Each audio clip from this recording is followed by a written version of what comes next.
He could. This is the Tom and Jerry Sports Show on All Noise Radio. I'm Jerry. No. And I'm Tom. Oh. What? Shoots and scores. What a play by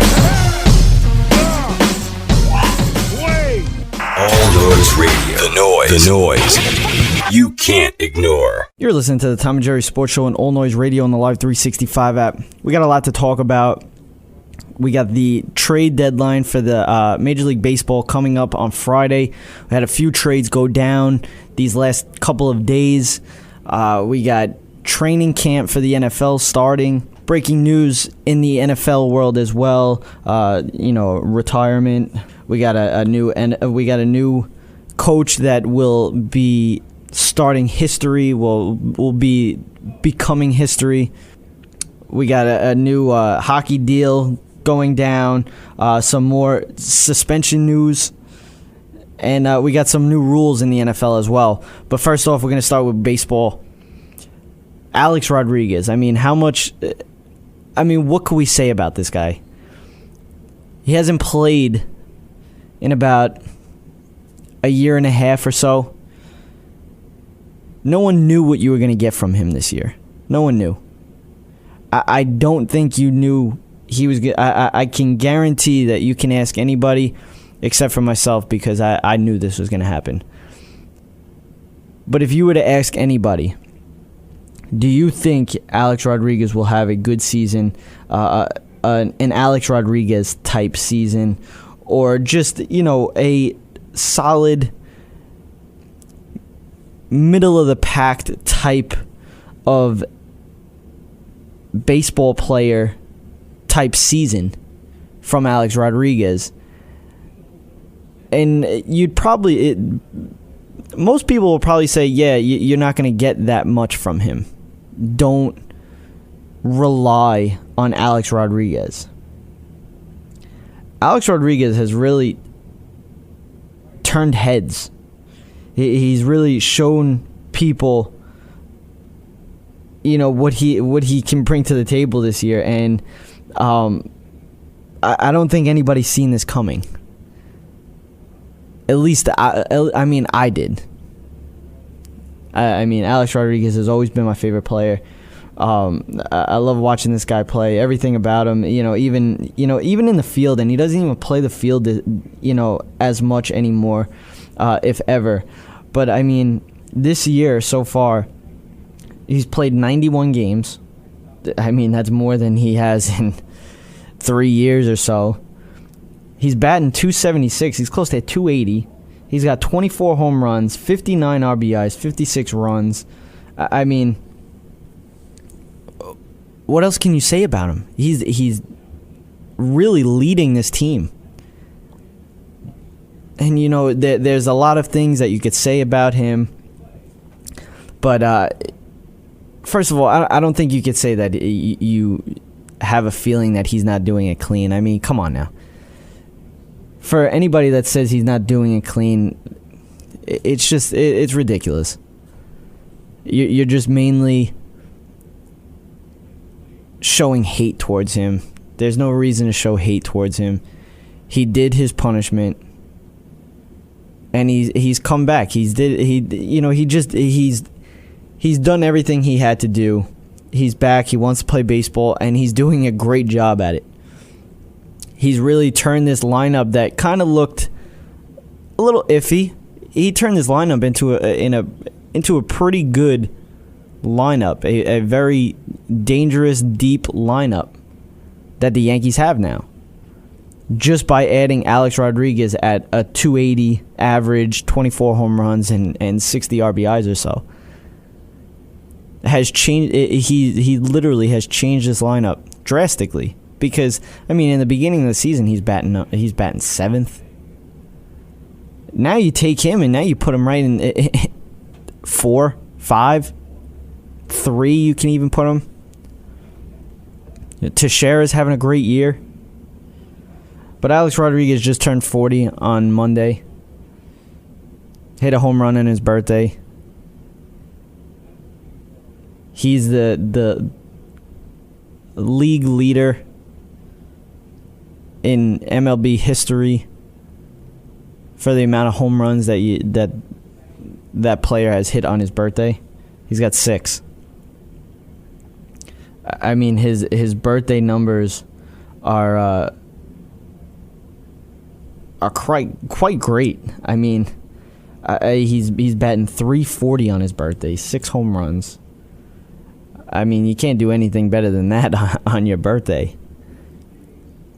So when you're playing fantasy baseball, especially for DraftKings that you're doing like one day, play A-Rod on his birthday. That's what you want to do. Play A-Rod on his birthday. But the Yankees still in first place. They're really, in a way, I feel like, again, another surprise. Nobody's seen this coming. I think everybody kind of put the Yankees in last place. But they're running away with this division. And if you really look at it, they're really top 3, top 2 in the AL. I mean, not even just record wise, but I mean team wise. I mean, if you really look at it, I mean, who's going to be better than them other than the Angels, maybe? But the Yankees have a better record than the Angels by a game, but they're still better. Kansas City Royals, they got the best record in the league, but not by much. 4-game difference between the Yankees and the Royals. So I mean, if you really look at it, I think I mean, you got to put the Angels, the Royals, and the Yankees at the top of everything. I mean, in the AL East, you have the Yankees with a 7-game lead over the Orioles and the Blue Jays. Yankees are up 8 games in the loss column over the Blue Jays. And 7 games over the Orioles in the loss column. They're 7.5 games over Tampa Bay Rays. I mean, 9 games in the loss column. Boston Red Sox are 13 games out of first place. Yankees are 14 games over them in the loss column. So again, by saying the loss column, you're saying that the Yankees have to lose 14 games and the Red Sox have to be better than them in 14 games. With about 60 games left, maybe less. So this AL East is really setting up well for the Yankees. I mean, their bullpen is playing out of this world. I mean, coming into this season, you knew their bullpen was going to be good. Did you think it was going to be this good? I don't know. But you definitely thought that they were going to be the best bullpen in the league. Absolutely.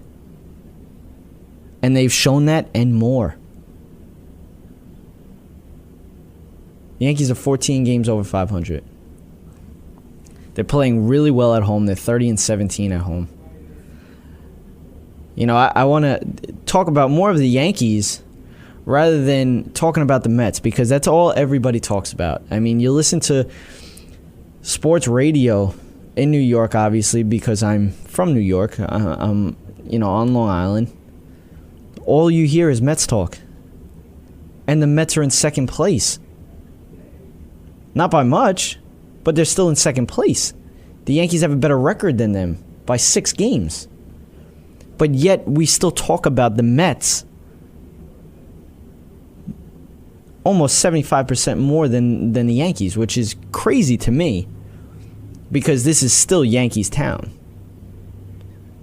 This is still, New York is Yankees no matter what. And I'm a Yankees fan, so obviously I'm going to say that, but still. I mean, all we talk about is the starting rotation for the Mets. I mean, look at their lineup, though. Their lineup is terrible. Yeah, they traded for Juan Uribe and Kelly Johnson. Kelly Johnson's old news. He played for the Yankees before, so I'm not really worried about him going to the Mets. Juan Uribe, very good. Was better than he is now, obviously, because he's a lot older now. Solid pickup for the Mets. I'll give it to them. Solid pickup. Tyler Clippard, solid pickup. They needed an end of the bullpen type, solid pitcher, and you got that in Tyler Clippard, also an ex-Yankee. Yankees had him as a starter when he came up with the Yankees. Now he's a closer.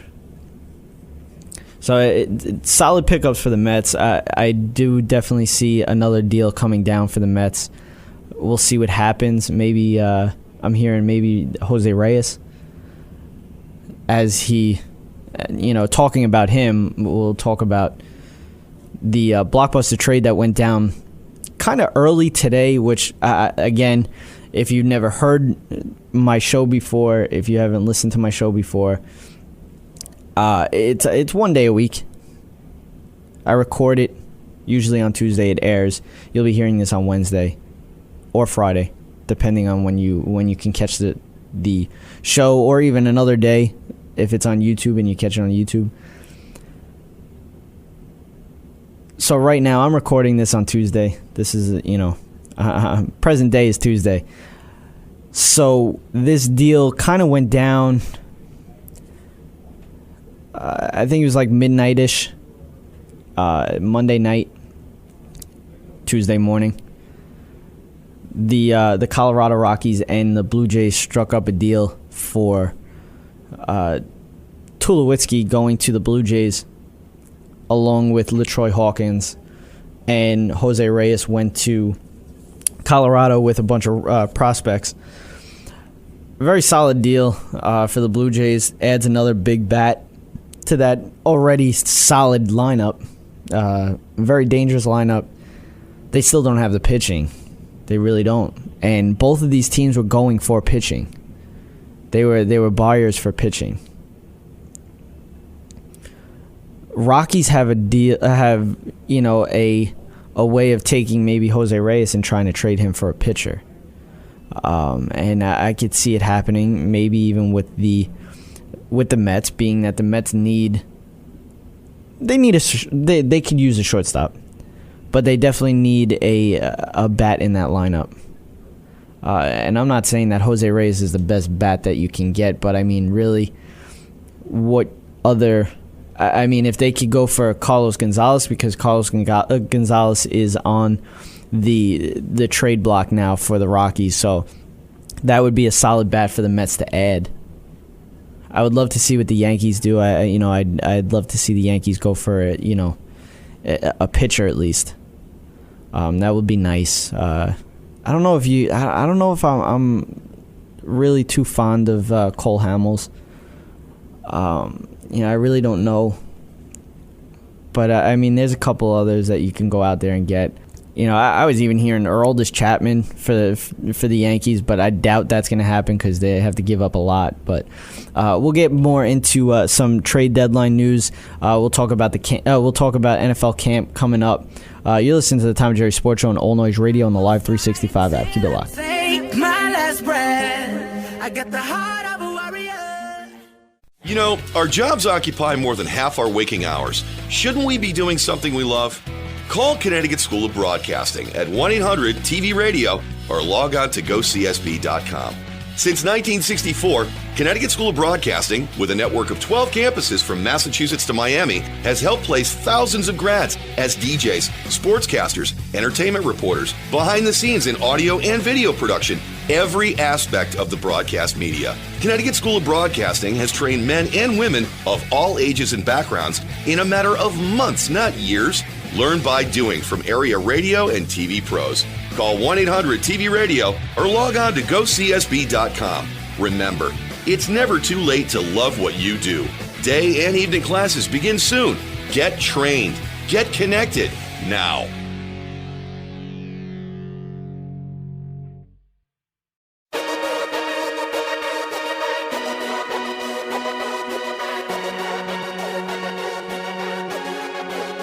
Hey, mama, I made it.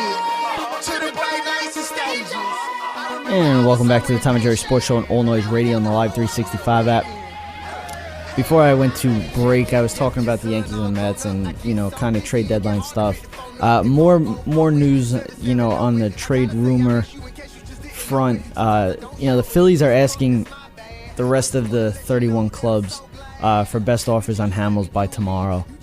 So Jason Stark of ESPN.com reported that the Phillies are notifying teams with interest in Cole Hamels that they would like to receive their best offers by tomorrow. Again, the trade deadline is Friday. Obviously, the Phillies want to get this done already. They want to get past this. Again, they're in last place in the National League, in the AL East, the NL East. So they're kind of, getting rid of their guys that, they know they're not going to make the playoffs. So getting rid of Cole Hamels, a aging pitcher, to get, some prospects and stuff like that, will be a nice move for the Phillies. The Marlins are fielding interest in Marcell Ozuna. Indians have inquired about that. For starting pitching, obviously you had Johnny Cueto out there. You had Scott Kazmir. Both were traded. Johnny Cueto went to the Royals. The Astros got Scott Kazmir in that deal. Other pitchers, the website that I'm looking at, they kind of put them in tiers. The first tier, you had David Price and Cole Hamels, two big-time pitchers. If the Tigers do make David Price available, I would have to put him over Cole Hamels just because he's younger. But again, David Price isn't really what he used to be. But he's down to a 2.3 ERA, which is very good. But it's just money-wise. I mean, he's supposedly going to make $19.8 million in 2015. So we'll see what happens with that. I think he has one more year on his deal or 2 more years on his deal. Then you go to second tier pitchers that are out there, starting pitchers, obviously. Jeff Samardzija. I've heard rumors with the Yankees, Mets as well, Blue Jays. I could see the Blue Jays going after him, and I've been hearing that they've been going the hardest for Jeff Samardzija. A guy that I would really like for the Yankees, James Shields. I mean, he knows how to pitch in the AL East. He knows how to pitch against these teams. It's not, he's not just. Obviously, he plays for the Padres, so he's not just an NL pitcher. And I've been on, this show saying that the NL and the AL are totally different. It's a lot easier to pitch in the NL. And I've always said this. It's a lot easier to pitch in the NL. You always have an automatic out. Having to pitch against the pitcher, your opposing pitcher, it's an easy out. Easy out. It just makes that lineup so much easier to go through. NL definitely has the best pitchers in the league this year. I mean, definitely. There's more great pitchers in the NL than there is in the AL. But there's a lot more greater lineups in the AL than there is in the NL. And that's how it's been known since the DH has come involved. Offense, AL. Pitching, NL. It's just always how it's been. Padres are also have Andrew Cashner out there as well, and Tyson Ross. Padres are really looking to get rid of all their pitchers, I guess. Hasashi Iwakuma from the Mariners as well, and Matt Latos from the Marlins. And then if you're looking for, mid-rotation kind of guys, back-end starters, guys that will, eat up innings, you got Mike Leake from the Reds, Dan Harron from the Marlins, Giovanni Gallardo from the Rangers, Ian Kennedy from Padres, Jesse Chavez from the Athletics, C.J. Wilson. I would take C.J. Wilson in a second. He's been pitching pretty well for the Angels. Jeremy Hellickson, Colby Lewis, Wandy Rodriguez, J.A. Happ, Kyle Loesch, Aaron Harang, Jerome Williams, Justin Masterson, Mike Pelfrey, Bud Norris, Kyle Kendrick, Matt Garza, John Danks, and Jorge De La Rosa. These guys are I would go from, for the Yankees, I would definitely look at these second-tier pitchers that I just named, and also these mid-rotation arms and back-end starters. I don't think you need an ace that you have to get rid of all your prospects and everything like that. Like a David Price or a Cole Hamels. I don't think you need that for the Yankees, to be honest with you. I think these second-tier and mid-rotation type back-end starters will do it for the Yankees. I mean, right now, CC Sabathia and Ivan Nova kind of not really cutting it right now. CC Sabathia, before this last start, pitched very well against Felix Hernandez. I guess going up against a pitcher like that, you have to bring your stuff, and he did that.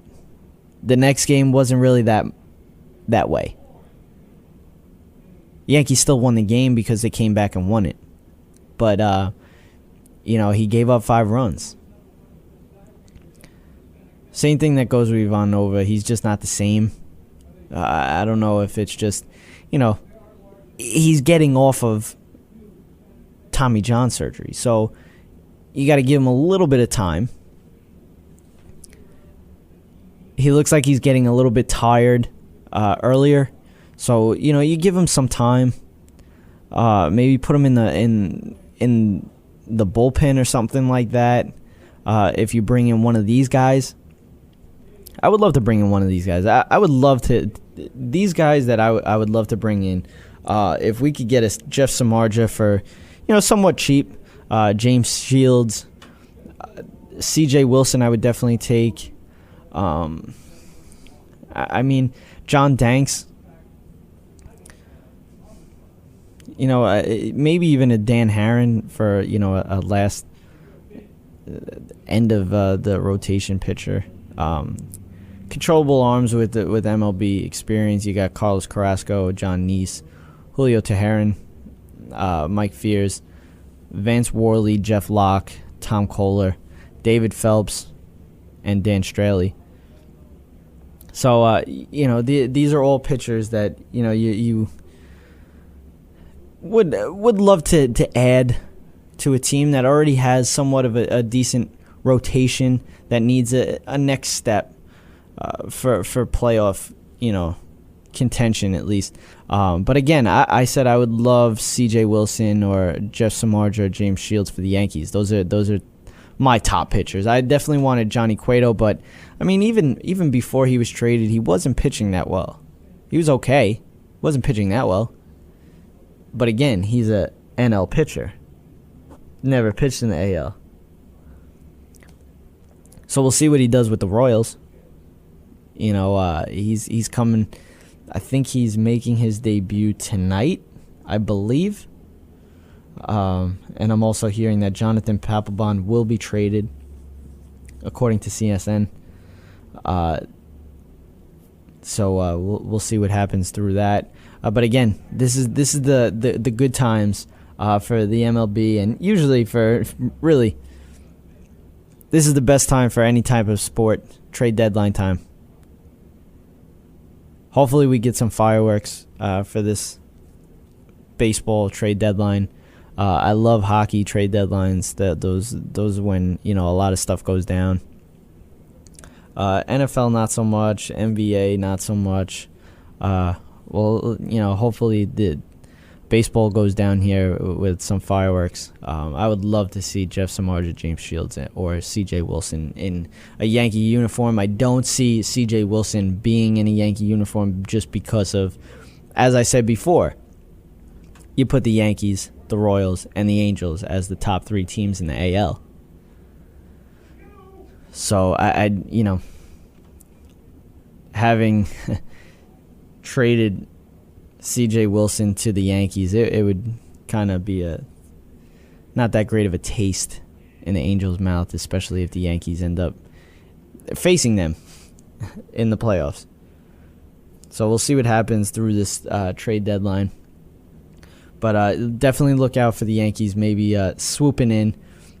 Again, the Yankees are teams. They're a team that's always kind of involved, no matter how quiet they are, no matter how good they are, no matter how bad they are. They're always going to be looking out, to swoop in real quick. They got the money.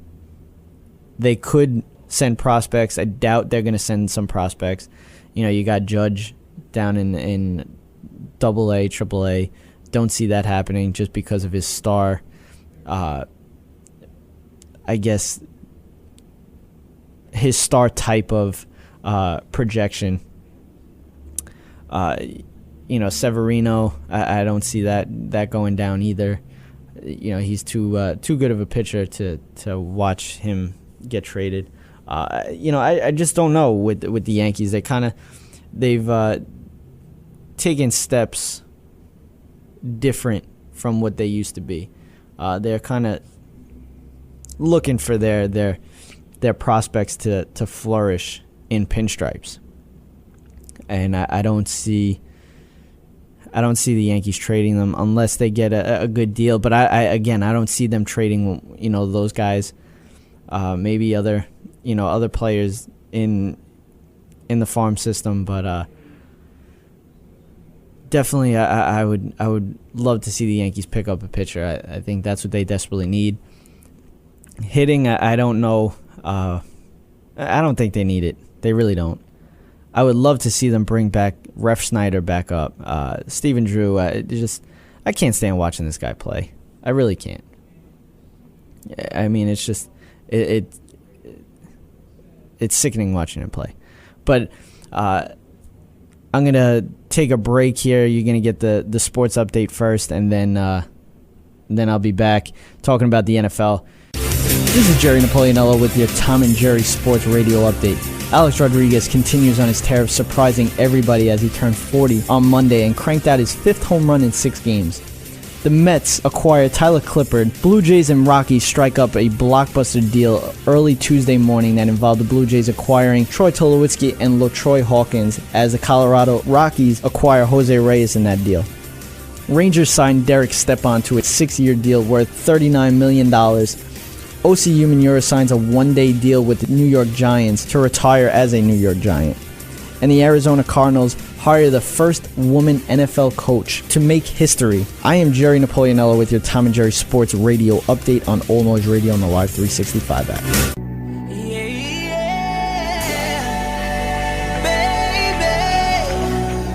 Baby, is you drunk? Is you had enough? Are you here looking for love?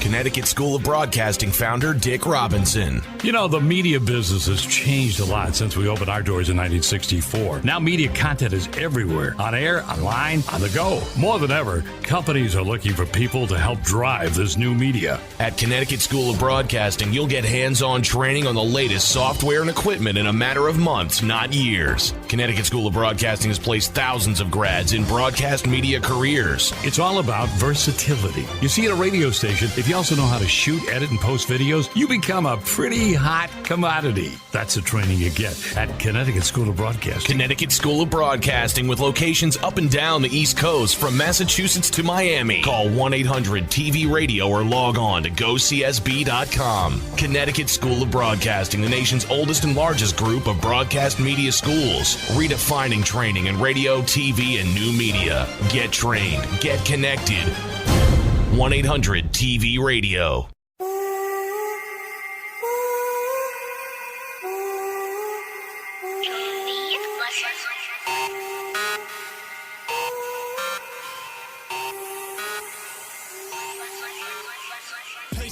And welcome back to the Tom and Jerry Sports Show on All Noise Radio and the Live 365 app. As I said, we're going to get into some NFL news, some breaking news, and I guess breaking ground news in the NFL and history being made by the Arizona Cardinals. We have our first woman NFL coach. And this is not just any woman. She's been kind of making history through football the last couple of years, really. Her name is Jen Welter, and she's going to be the assistant coach for the Arizona Cardinals. Welter, here's some things to know about her. Welter's 37. She was hired by the Texas Revolution, the Champions Indoor Football League, in February to coach linebackers and special teams. She was 5'2", 130 pounds. She became the first woman to play a non-kicking position in men's professional football league in 2014 when she suited up as a running back and special teams player for the Revolution. Welter has a master's degree in sports psychology and a PhD in psychology. She won gold medals in 2010 and 2013 as a member of Team USA at the IFAF Women's World Championship. She played rugby at Boston College and played professional football for more than 14 years in women's leagues. She helped the Dallas Diamonds of the Women's Football Alliance win 4 titles. And she will be a coach for the Arizona Cardinals. Breaking history here. Making history. And this is a move that Bruce Arians is known for making, these kind of moves. Even the Arizona Cardinals, this is not the first time that they did something with making history with a woman in the NFL. They also had one in the front office. I think in the 70s, actually. To be honest with you, I don't know the actual year it was. I think it was maybe 1972 or 1973. But this is big news. I mean, this is really, this is great news, actually. If she's qualified and she knows what she's talking about and she can make the players better, by all means, hire her. It's just, and that's what the Arizona Cardinals did. They feel that she can help these players get better. And that's great. That's amazing. So we're going to move on to some other NFL news. Over the weekend, obviously with the Tom Brady suspension looming,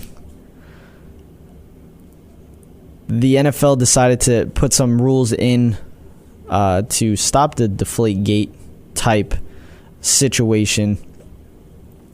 The NFL has informed its officials of new procedures for next season, changing how referees monitor and prepare footballs before the game. The move is direct reaction to the ongoing debacle surrounding Tom Brady and the Patriots' underinflated balls during the AFC Championship game. The acceptable pounds per square inch threshold will not change, mandating that balls will be inflated between 12.5 and 13.5 psi. Both teams will be required to provide 24 footballs to officials 2 hours and 15 minutes before the game, 12 primary and 12 primary and 12 backup. That is different from last season when the only home team had to supply 24 balls and the visiting team produced 12. The thing is with this, and I kind of heard a good point on it. What happens when these footballs are in the cold and they kind of deflate? because they're known for that, obviously. They'll deflate. Even like in the heat, they may expand a little bit. How does that work? Now, say the team has the ball. They go into the halftime. The referees check it out. They notice that the ball is underinflated. But you're playing in, freezing cold weather or hot weather or whatever it is. How does that work? So, I mean, I love what the NFL is trying to do here. They're obviously trying to change, a black eye like this has been. Even though ex-players, Hall of Fame players, have come out and said that, they've been doctoring balls since, football started. It's crazy. The NFL then orders that 2 members of the officiating crew inspect the balls to make sure they're properly inflated, recording each PSI measurement for all 12 primary balls, which will be reportedly be numbered 1 to 12. Previously, the referee was the lone official to inspect the balls. No numbering system existed, and the referees weren't required to record any measurements. If a ball is determined to be outside the designated PSI guidelines, an official will either inflate or deflate to exactly 13.0 PSI. Last year, there was no designated number to inflate or deflate a ball to if its PSI had to be corrected. The referees will then perform exactly the same procedures for the 12 backup balls. All the balls are then given to the kicking ball coordinator, who will maintain sole possession until 10 minutes before kickoff. In past years, the kicking ball coordinator was only responsible for 6 kicking balls.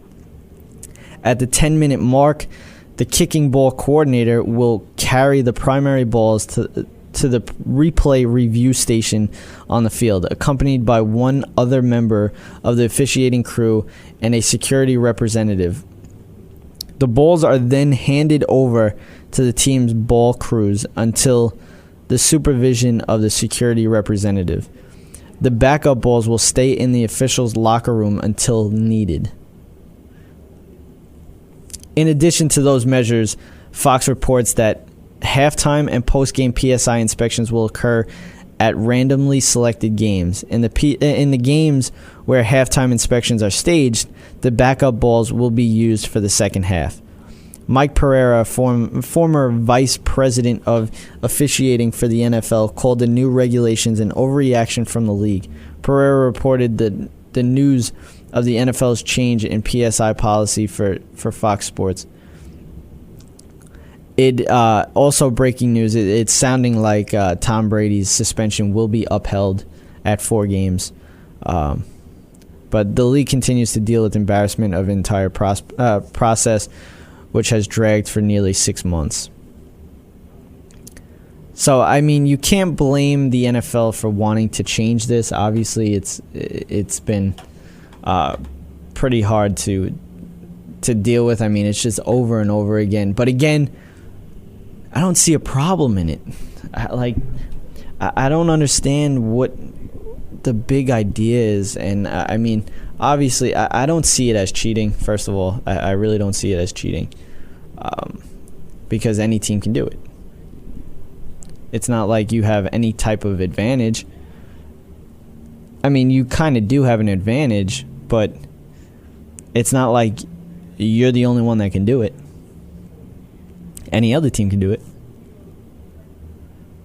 So it's just, in a way, I don't see a problem in it. I really don't. I don't think, I don't think Tom Brady should have got suspended for this, to be honest with you. And I think it's just they're making too much of a big deal of this, and they really shouldn't. But, going on for other news, Osi Umenyiora will be signing a one-day deal with the New York Giants to retire as a Giant. as you heard in the update. It's kind of sad because he was a great player, but after leaving the Giants, he kind of took a step back. Even the last year of his Giants contract, it kind of, he wasn't the same. But again, he'll be signing a one-day deal with the Giants to retire as a New York Giant, which is nice to see. At least, you'll see him retire as a Giant. And on to training camp. We got the training camp dates and first practice dates as well. Some locations as well. Arizona Cardinals will be reporting the 31st, and they'll have their first practice on the 1st in Glendale, Arizona. Atlanta Falcons will be reporting on the 30th, and the first practice will be the 31st. Baltimore Ravens, the 29th, they'll be reporting, having their first practice the 30th in Maryland, Owings Mills. Buffalo Bills will be reporting on the 30th and practicing the 31st in Rochester, New York. Carolina Panthers will be reporting on the 30th, and their first practice will be the 31st in Spartanburg, South Carolina.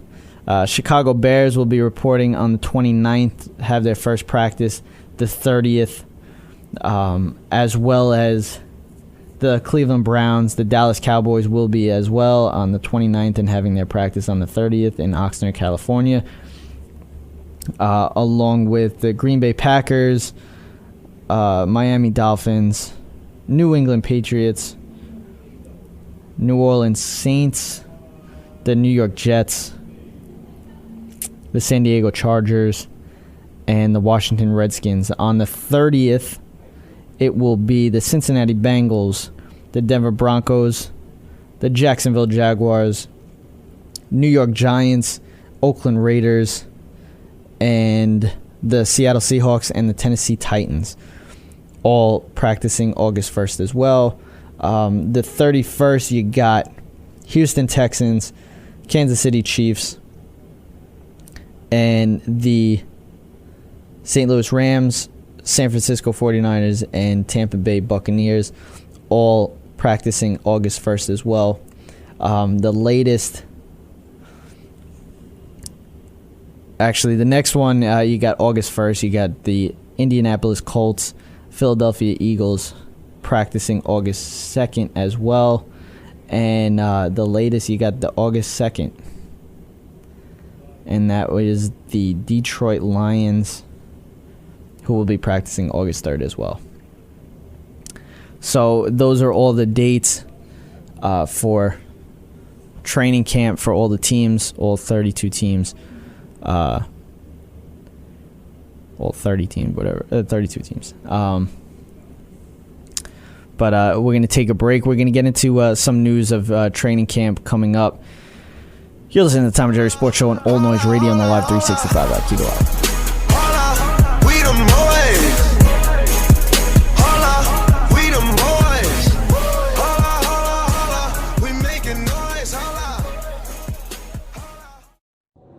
All Noise Radio.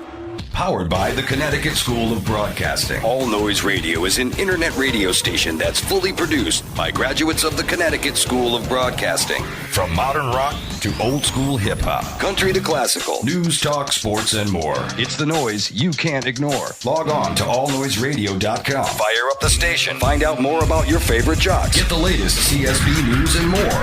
Plus, you can take All Noise Radio with you on the go for free. Just download the Live 365 app to your iPhone, iPod Touch, or BlackBerry and search All Noise Radio. Check out tomorrow's broadcasters today at allnoiseradio.com. Powered by the Connecticut School of Broadcasting. Welcome back to the Tom and Jerry Sports Show on All Noise Radio on the Live 365 app. With training camp pretty much among us, we're going to talk about some, I guess, Super Bowl odds for every team in the NFL. We'll start off with the Arizona Cardinals. Their Super Bowl odds are 25-1. And the question of that team is, will Carson Palmer's knee hold up, and can the defense survive several key losses? This is all from Bleacher Report. The Baltimore Ravens 25-1 as well. Can Joe Flacco handle another change of offensive coordinator? The Buffalo Bills 33-1. Who plays quarterback in Buffalo? And considering the options, does it even matter? Carolina Panthers 40-1. Is the offensive line with Michael Orr now at left tackle good enough for Cam Newton to take a step forward? I would love to see Cam Newton take a step forward because I think he's got the stuff there. He's shown it. He can be a very good quarterback. He just makes some dumb decisions at points in games, and it hurts the team. And I think if he has some time in the pocket, I think he could be a very good quarterback, to be honest with you. The Cincinnati Bengals 33-1. Will a championship quality roster finally get championship quality quarterback play when it matters the most? And that's a shot at Andy Dalton there.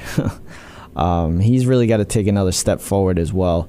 The Detroit Lions is an Ndamukong Suh-less defense, suddenly a punchless one in Detroit, 40-1 odds. Miami Dolphins 33-1. Can Ryan Tannehill continue his ascension with a changing supporting cast, and is the Miami defensive line capable of loosening Tom Brady's stranglehold on the AFC East? Minnesota Vikings 33-1. How much will Adrian Peterson help Teddy Bridgewater's development in year 2? I think Teddy Bridgewater is going to have a great year this year. To be honest with you, I think he really is. He's a very good quarterback. He's shown it last year. He's a very good quarterback. He doesn't really have anything around him. He didn't have Adrian Peterson last year. I think having Adrian Peterson this year will help immensely in every point of the game. I mean, they're going to have a better running game, obviously.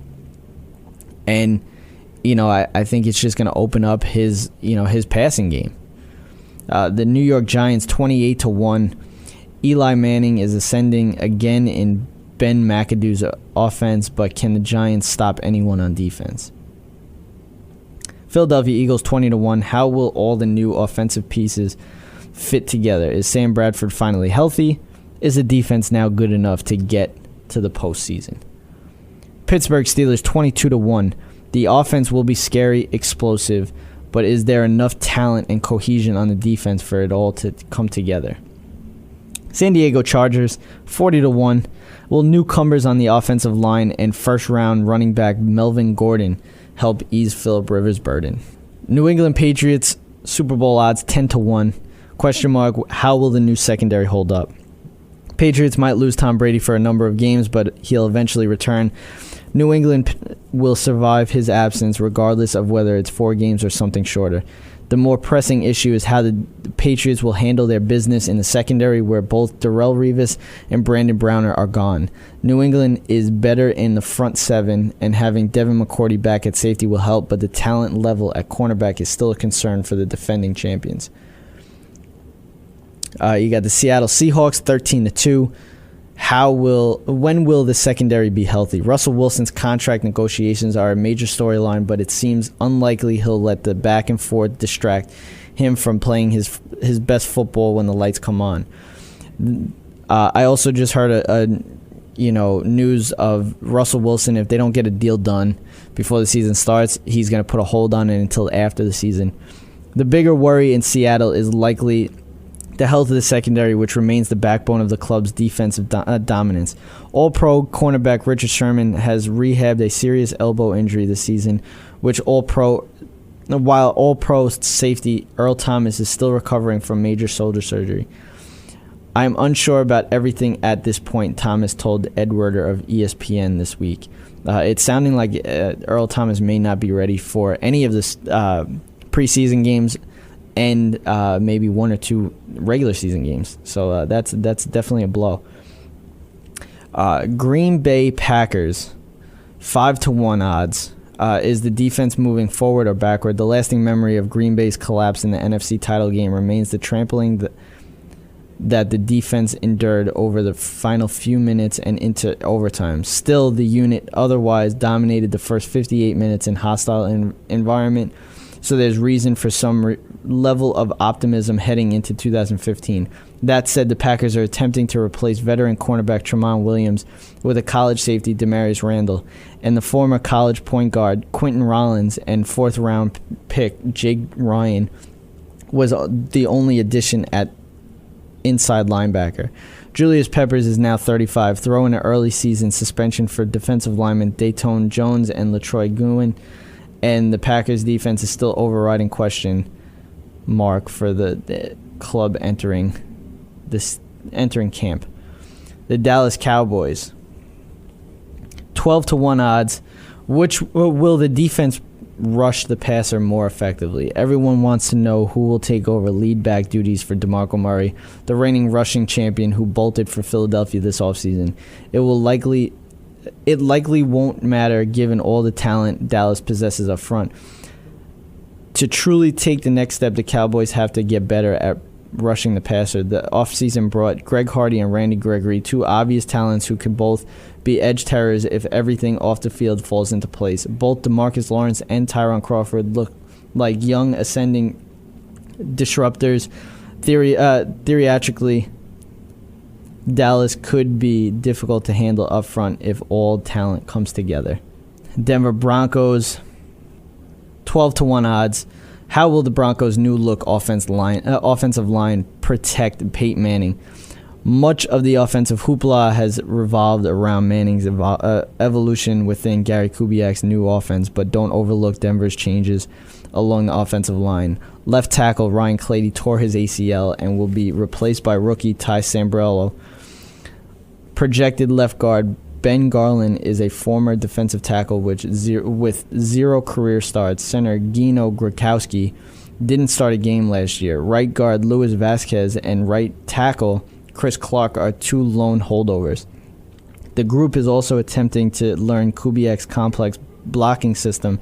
Manning will be fine in the new offense, but who knows about those tasks to protect him. Then you got the Indianapolis Colts. 8-1. Is the defense any better than the 2014 version? The Colts have surrounded Andrew Luck with new weapons, giving the offense an elite look, but what about the defense? Trent Cole, Kendall Langford, and Dwight Lowery were strong veteran additions, and pass rusher Robert Mathis will eventually return after missing the entire 2014 season. Still, there are lingering questions about Indy's ability to stop the run up front, and the group as a whole is lacking obvious difference makers.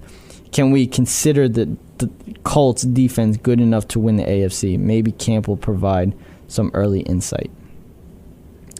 So that's that's all the questions for the training camp and everything, and that we get to look forward to watching over the next couple of weeks.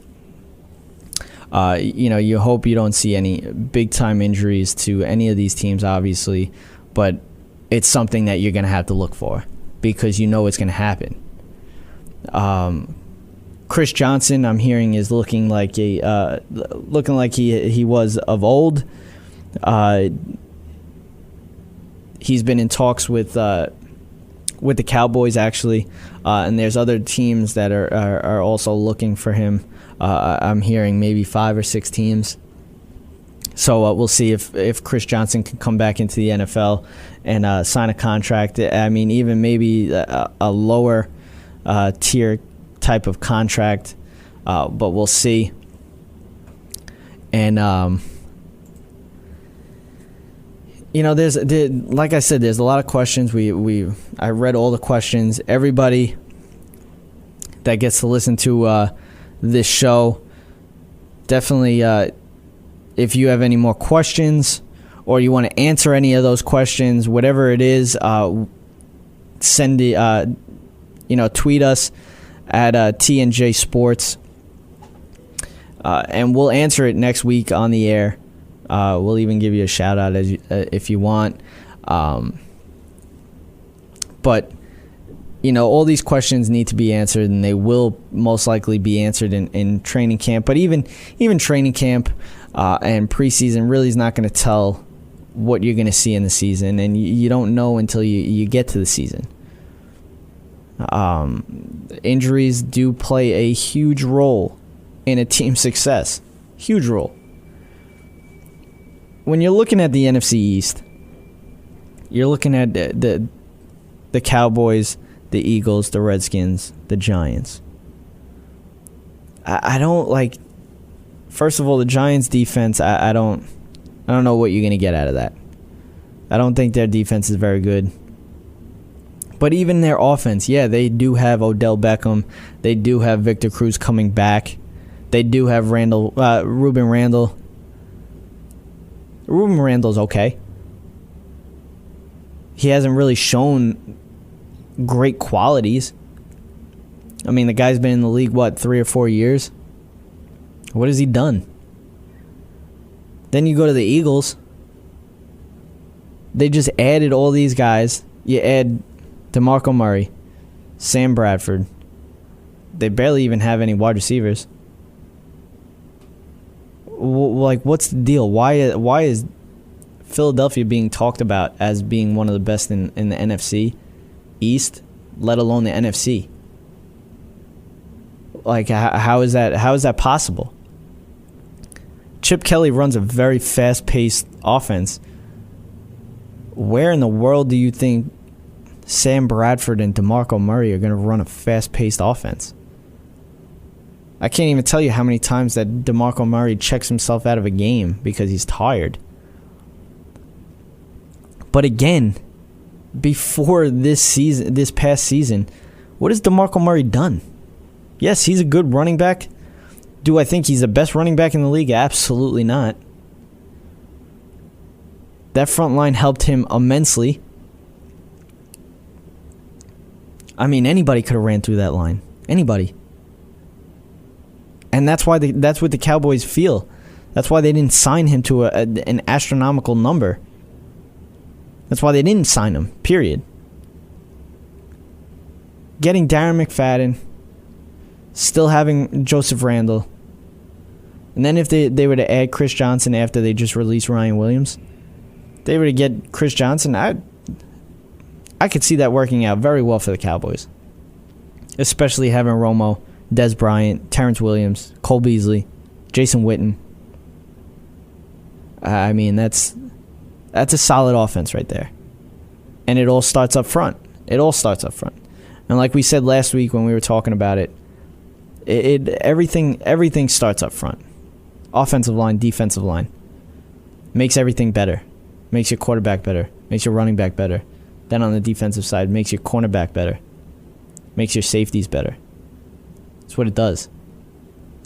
But those questions will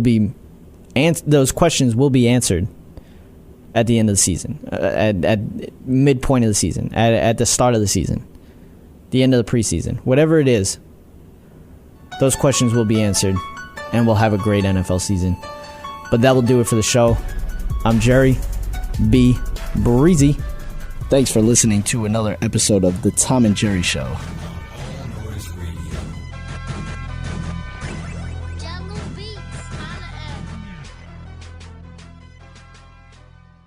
You know, our jobs occupy more than half our waking hours. Shouldn't we be doing something we love? Call Connecticut School of Broadcasting at 1-800-TV-RADIO or log on to GoCSB.com.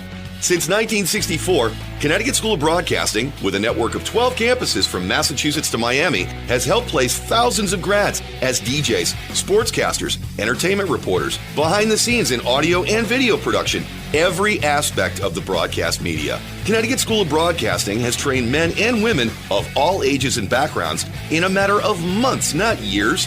Learn by doing from area radio and TV pros. Call 1-800-TV-RADIO or log on to GoCSB.com. Remember, it's never too late to love what you do. Day and evening classes begin soon. Get trained. Get connected now.